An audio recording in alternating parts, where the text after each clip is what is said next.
పద్యం అనమాట.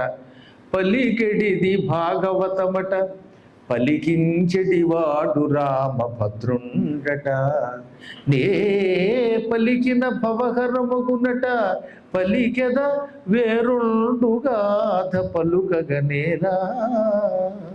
పలికేదేమో భాగవతం, పలికించేవాడు సాక్షాత్తు రామభద్రుడు.